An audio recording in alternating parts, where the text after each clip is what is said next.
નમસ્તે. આજે હું બનાવું છું દૂધી અને બટાકાનું શાક.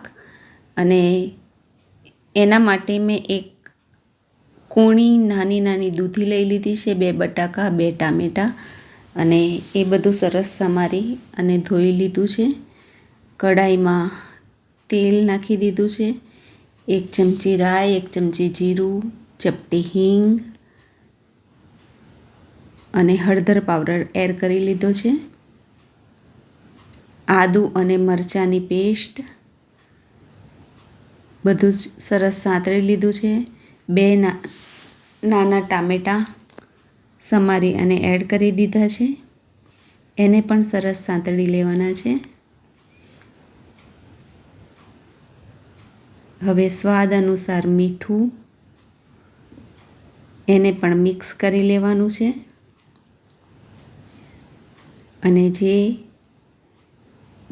બટાકા અને દૂધી સમારીને રાખ્યા છે એ પણ એડ કરી લીધા છે.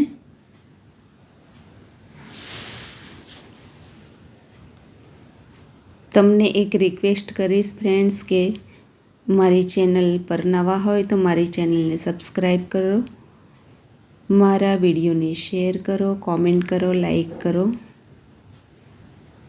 અને બેલનું બટન પણ ટચ કરો, જેનાથી મારો નવો વિડીયો આવે તો એનું નોટિફિકેશન તમારી પાસે આવે. હવે 7 થી 8 મિનિટ થઈ ગઈ છે.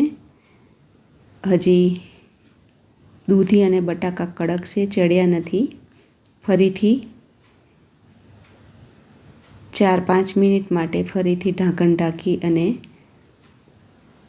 શાકને ચડવા દેવાનું છે. હવે ફરીથી આપણે ચેક કરી લઈશું કે શાક ચડ્યું છે કે નહીં.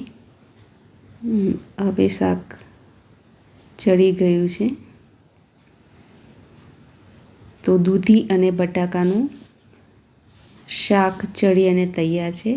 હવે ફરીથી જોઈતા પ્રમાણમાં મીઠું, ધાણા જીરું પાવડર, ગરમ મસાલો, લાલ મરચું બધા મસાલા એડ કરી અને ફરીથી શાકને સરસ મિક્સ કરી લેવાનું છે.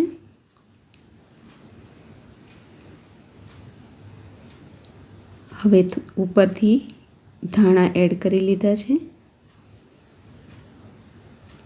તો ખૂબ જ ટેસ્ટી દૂધી બટાકા ટામેટાનું શાક બની અને તૈયાર છે. તો મિત્રો, તમે પણ મારી રીતે દૂધી અને બટાકાનું શાક બનાવો અને તમે પણ ખાઓ. આ તમે રોટલી સાથે, ભાખરી સાથે યા તો પરાઠા સાથે ખાઈ શકો છો અને ખૂબ જ ટેસ્ટી બને છે. Thank you.